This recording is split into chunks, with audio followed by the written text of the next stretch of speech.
Alright, what's going on, beautiful people? Welcome to the channel. In this video, I just read some Reddit stories. I have some Warframe gameplay in the background. Recently started playing this again from my original account being opened in 2016, so 10 plus years, Jesus. Other than that, if you enjoy this gameplay, please let me know. But if you want to go back to Minecraft videos, let me know that as well. Other than that, just sit back, chill, relax, and let's get into these stories. Also, if you can do me a huge favor, please like and subscribe. It really helps me out a lot. Boosts my confidence, helps me to be able to keep doing this. And that's it, the first story. I lost my leg after ignoring symptoms from a running injury. I was doing coach to 5K. I was overweight and had only recently started running, so I was taking it slowly. I was on a trail near my house and tripped on a tree root. My right foot caught, my body twisted, and I landed badly. I felt something shift in my hip.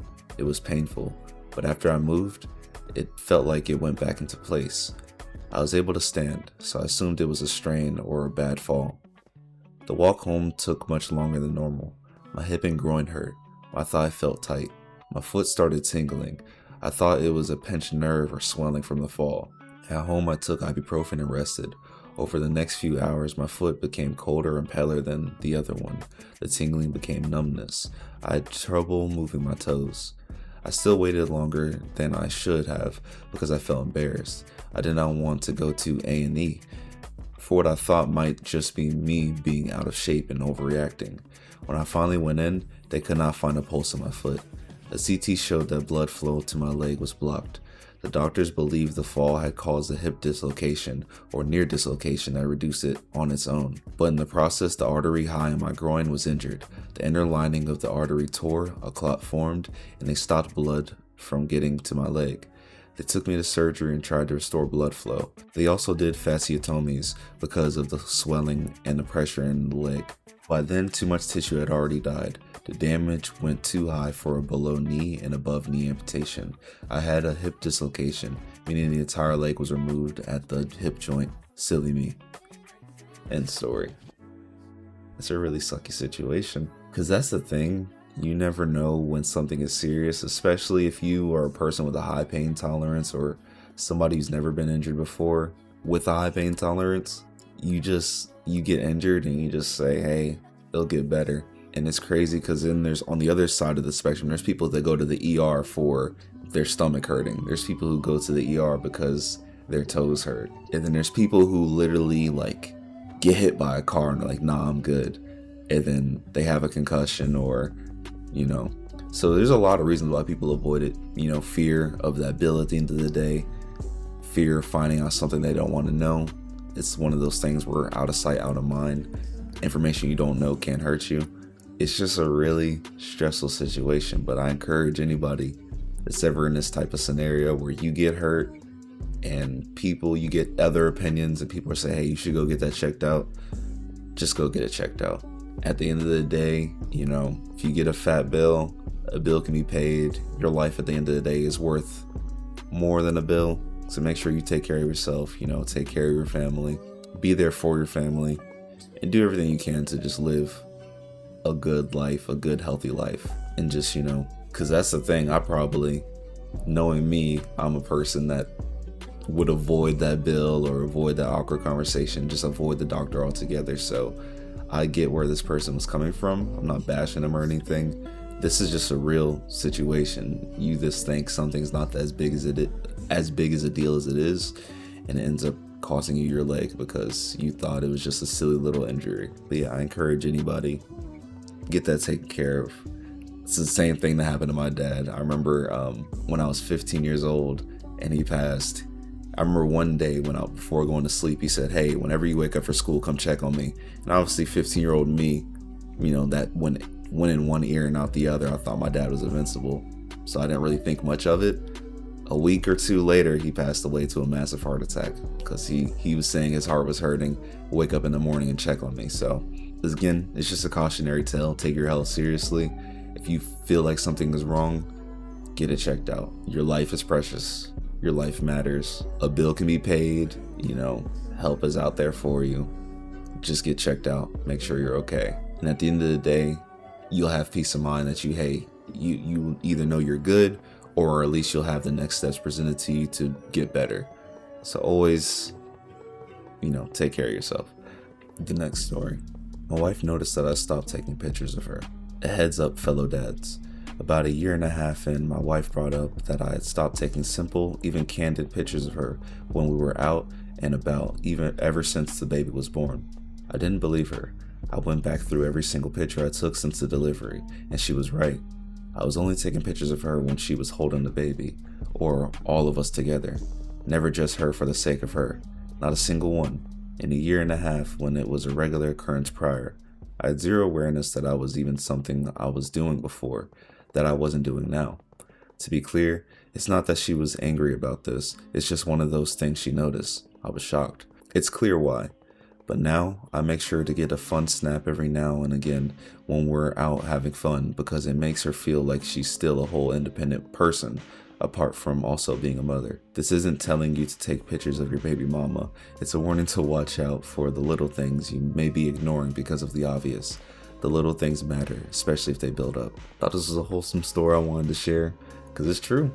The little things that, as men, we feel like don't really matter, they really do add up. Like the little things that we even could consider stupid, that shouldn't be make or break a relationship, mean the most for whatever reason to women. So just like I said, just another cautionary tale for us to, take care of our woman in the small ways, the big ways. It doesn't always have to be a grand gesture. It could just be a little text saying, hey, you look beautiful, or hey, I love you, you're the most beautiful woman in the world. Something simple. It doesn't have to be overcomplicated. I feel like as men, we overcomplicate things and sometimes try to go for the grand gesture or the big prize, or it could be a handwritten letter, it could be a little sticky note. It could be something small, and it could mean the world for the day. It makes me think of this one video I saw where this dude said, look how easy it is to please your woman. And he went outside, picked up like 2 wood chips, that one was bigger than the other and one was smaller than the other. He walked inside, greeted his wife, said, hey, look, this is us. And she was like, oh, and she was happy. Video could have been staged, but either way, it was still a funny little joke. Like it literally is the small things, the things we consider meaningless, that mean the world to them. So another set of great advice. The next story. My best friend, 30 female, removed me as her maid of honor 10 minutes before the wedding. Where do I go from here? 3 months ago, my best friend asked me to be the maid of honor in her wedding. It was short notice wedding, so everything moved quickly. At first, things were fine, and I was involved in the wedding process. As time went on, her sister seemed to become increasingly resentful of me. Despite multiple people asking her directly what her issue is, she refused to discuss it. I even reached out with a text of my own, and she did not respond. The general consensus among those close to the situation is that she is jealous of how close my best friend and I are. Then came the bachelorette party. Scheduling it was difficult because the bride had a busy calendar. The only date that worked required me to miss an important family event, but I felt attending the bachelorette party was part of my responsibility as maid of honor. I planned it, paid for accessories, the bride's dinner, and went anyway because, again, I believe those were the responsibilities that came with the role. After the batch party, I noticed I was being included less, and something felt off. I directly expressed my concerns and asked whether everything was okay, whether I was still the maid of honor. I was assured that nothing had changed. I was told that my involvement was being limited due to there not being much to do, despite her mother saying how stressed she was, and I believe to avoid upsetting her sister and creating unnecessary drama. On the day of the wedding, things felt noticeably different. My best friend and the other bridesmaids, including her sister, barely spoke to me. I arrived at the venue to help set up. While the other bridesmaids spent time together in the bridal suite getting ready, I spent my time decorating and assisting the wedding planner. To be fair, the other bridesmaids had been helping with setup for about an hour or two before I arrived, and then I completed the final 4 hours of preparation with the help of the few other non-bridesmaids. I didn't mind the work because I believe it was fulfilling my role as maid of honor. Then about 10 minutes before the ceremony, while everyone was trying to determine the processional order because they had been no rehearsal, I learned that I no longer will be walking with the best man in the maid of honor position. Instead, the other sister had been given the role. The explanation I was given was that her dress was shorter than everyone else's and it would be better for her to stand next to the bride.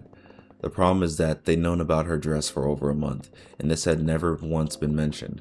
I was told that I would be walking second in the procession. I believe this decision was made to avoid upsetting her sister, but it came at the expense of my feelings. During photos, both sisters also made sure I was not standing next to the bride, meaning that in no picture do I appear to be the maid of honor in any way. In the moment, I said nothing. It was her wedding day, and I was not going to create drama over a decision she made, even though it was hurtful. I smiled for the pictures, participated in the wedding, and attended part of the reception. Eventually, however, I had to leave because I could no longer stop myself from crying. I am deeply hurt by the entire situation. If they had wanted her other sisters to be maid of honor, I would not have objected. What hurts is that I asked whether anything had changed, and I was told that it had not. At no point did my best friend have an honest conversation with me or give me the respect of informing me that my role had effectively changed. Even this decision was made at the last minute. Being told in front of everyone moments before the ceremony was humiliating. I invested time, money, effort, and emotional energy into fulfilling what I believe were maid of honor responsibilities, only to find out at the last possible moment that the title and position had effectively been given to someone else. I feel as though my kindness was taken advantage of. I was allowed to continue investing myself emotionally, financially, and physically into the wedding while important information was withheld from me. As a result, I feel betrayed, disrespected, and misled. And any thoughts or commentary on the situation would be helpful. I'm trying to gather my feelings before I speak to her. And then she gave a little update. It reads, "Thank you all so much for your comments. I read every single one of them, and I genuinely appreciate the kindness and advice that so many of you took the time to share. For clarification, the expenses I paid for the wedding include the bachelorette party, my dress, the wedding gift, and other associated costs were just under $1,000. While that is certainly not a small amount of money, it's also not enough that I feel compelled to pursue any sort of legal action. It was frustrating and disappointing to spend money under these circumstances, but not to the extent that I feel it would be worth taking to court or even simply asking for it back.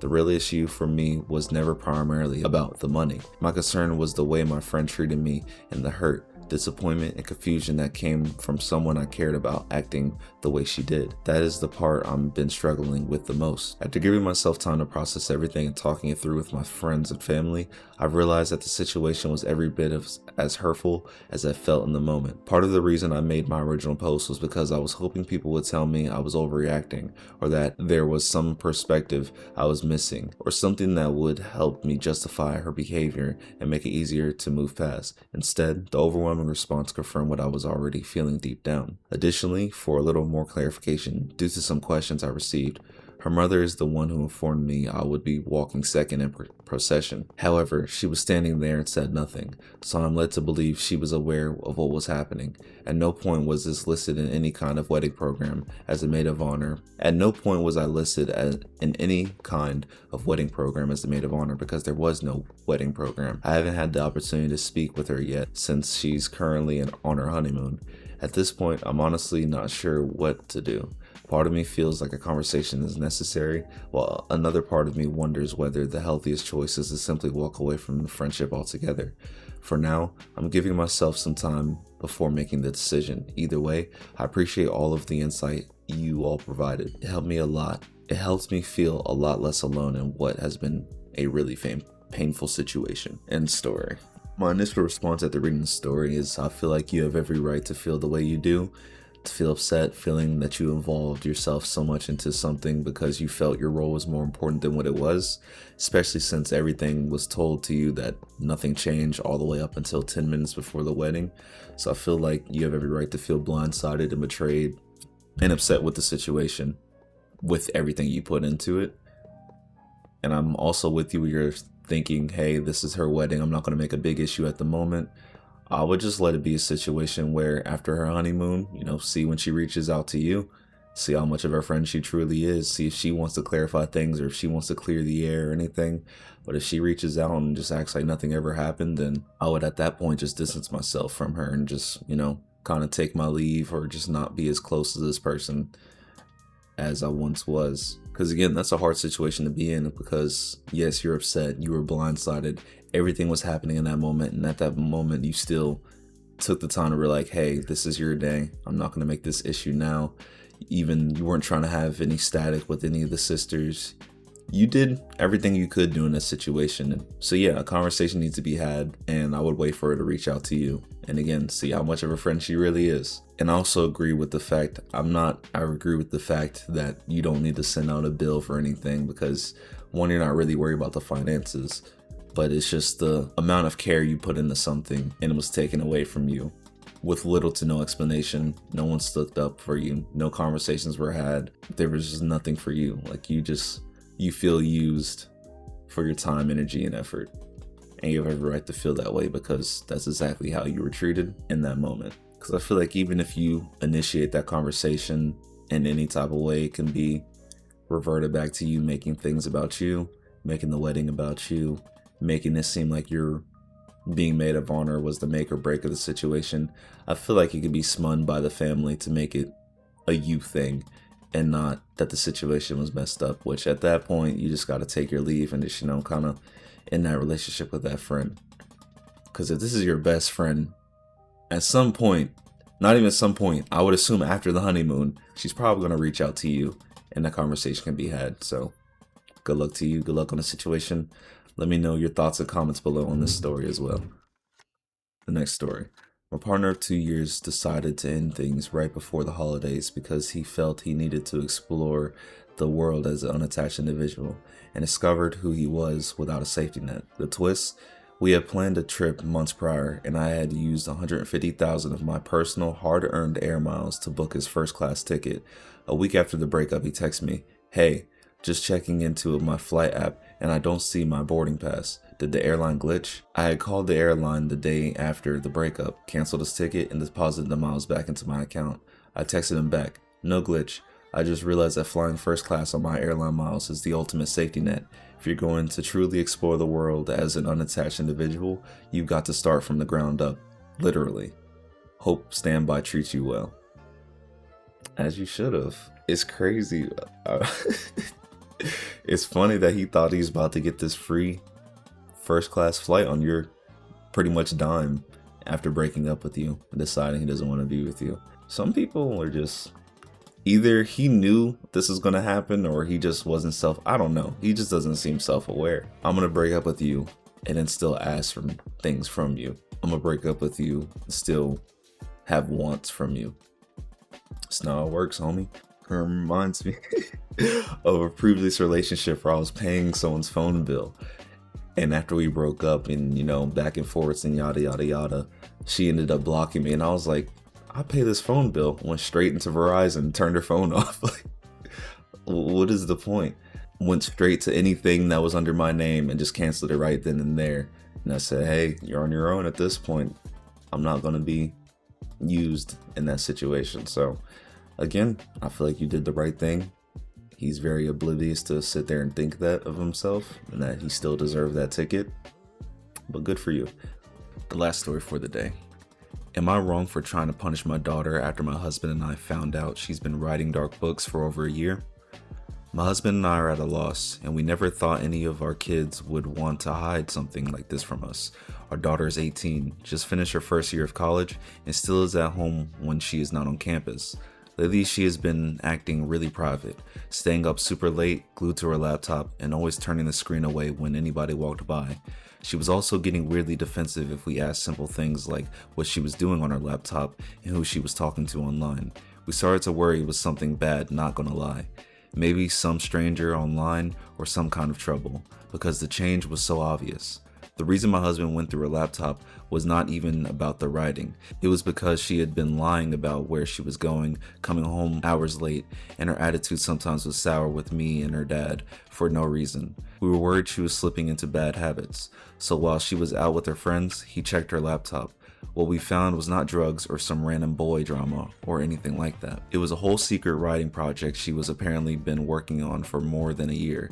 There were Google Docs drafts for multiple books, notes, outlines, timelines, character sheets, family trees, world building stuff, deleted scenes, alternate endings, and all kinds of other folders. She had separate side stories too, that she later explained were not canon to the main story, and that were chats with her friends talking about plot ideas and the characters in it. The part that really got to us is that she had started this by rewriting parts of a childhood series she used to love, because she didn't like the author anymore and wanted a creative exercise, but somewhere along the way it turned into this entire original series of her own. I can respect her creativity, I really can, but the concept itself is what upset us. It is dark, like really dark. There is violence, betrayal, family abuse, people being manipulated, cult stuff, death, and all kinds of painful things. There are also multiple romance plots going on at once. Characters cheating, breaking up, getting back together, all of that. We also found that some of the side stories she wrote had sexual content in them too. Nothing super graphic, but still enough that we were shocked. We were Christians, and while I know people write all sorts of things, it just felt very far from how we raised her. I know that does not automatically make it evil, but it was a lot for us and our personal beliefs. We also found folders labeled edits, and at first we thought it was some kind of video or slideshow thing. We honestly had no clue. When we confronted her, she had to explain the edits are basically those fan videos people make with images and music and character clips. She has made a bunch of those too, plus Pinterest boards and Sims versions of her characters. It was so much stuff that it felt like she was living in a whole other world and we had no idea. My husband was mostly upset about the secrecy, and I was upset about both the secrecy and the content. We told her it hurt that she did not trust us enough to tell us what she was doing, especially since we have always been pretty open with her about books, faith, and what we think is healthy or not. She said she is an adult and writers don't hand unfinished work to their parents for approval. I get that, but it still hurt. My husband said we should take the laptop for a while and limit how much time she spends on all of this until we know she is not getting too wrapped up in it. She said that was controlling and said that we had no right to police her writing because she's an adult. Now she is hardly talking to us and staying with her aunt for a few days. Her aunt says that she is just writing fiction and we should be proud that she is creative and to stop being so uptight about it. But to us it feels like she hid a whole second life from us and then acted offended when we finally saw it. I keep thinking maybe we went about things the wrong way, but at the same time it is hard not to feel like this is not just a harmless hobby anymore if she had to hide it so much from us. In the story. My initial thoughts after reading this, straight after reading it, I feel like this is a tough one. I feel like you guys didn't just look through the laptop. You scanned every single file. You read every single word. You did more than just check on this laptop. If this were me and I was worried about them talking to someone that they shouldn't be talking to, or I'm worried about them doing drugs or anything harmful, super harmful or super dangerous, as soon as I opened it up and saw some of the stuff or some of these books related stuff and stuff she was writing, I would have just stopped right there. I wouldn't have keep pushing. I wouldn't have kept digging. I wouldn't have kept looking into it. I'm like, oh, this is her thing. This is weird. On top of, you guys said you respect the creativity. You respect that she has this creative outlet and that she's writing, because you don't know, she could be sitting on a gold mine. You guys could be the next Harry Potter. But I feel like you guys are doing a lot. I understand you feel like she was being secretive, but like she was saying, she is an adult. Her point on writers don't hand their unfinished work over to their parents before submitting it, she got you guys with that one. She's an adult. She's writing the story she wants to write. It may be a shock to you guys, and you know, you have every right to feel that way, but punishing her for it, I feel like you're doing the most. I feel like it's very unreasonable. She's 18. She's writing these stories. She's being creative. Would you rather her be talking to a boy? Would you rather her be sneaking out and doing XYZ? On top of, you guys did mention earlier, she was being a little snappy and rude. She was coming home late and all that stuff. That can all be separate and addressed separately. As far as the laptop goes, as soon as you saw certain things, I would have just closed the laptop. Okay, she's got some stuff going on. It is what it is. Would I approach the subject and kind of beat into her and dig to get more information on it? Probably not. Just would have been like, hey, I don't know what I would do in that situation. If I find something super weird on my kid's device that's in the same ballpark as this, you know what I mean? Like nothing illegal, nothing crazy. They just have a book they're writing and I don't necessarily 100% agree with the content. Would I sit there and try to punish them for it? No. Would I like to have a conversation with them about it, yeah, but punish, I feel like you're doing the most. I agree with her on as well. She's writing fiction. This is all fiction. This is not real. This is, again, I understand that you guys have your faith. You guys raised her a certain way, and all this has come to a shock to you. But, you know, she's an adult. She's an adult. It'd be different if this was a 16-year-old. It'd be different if this was a minor. She's an adult. She's not doing anything illegal. She's not doing anything wrong. Wherever you sit on the fence morally, you know, then it can be considered wrong. But legally, and for the overwhelming majority of people, morally wrong, no. I get you don't like the contents in her writing, but again, punishing her for it is over the top. It's unnecessary. But I want to hear your comments on this one below. I feel like this one could be very conversational. Other than that, that's pretty much all I got for this video. I wanted to get a quick one out there. It's been a minute. I need to be more consistent on this YouTube channel. But other than that, thank you for being here. Hope you have a beautiful day. Hope you have a beautiful week. I hope you have a beautiful life. Thanks for being here. Please like and subscribe. Really helps me out a lot. Other than that, bye.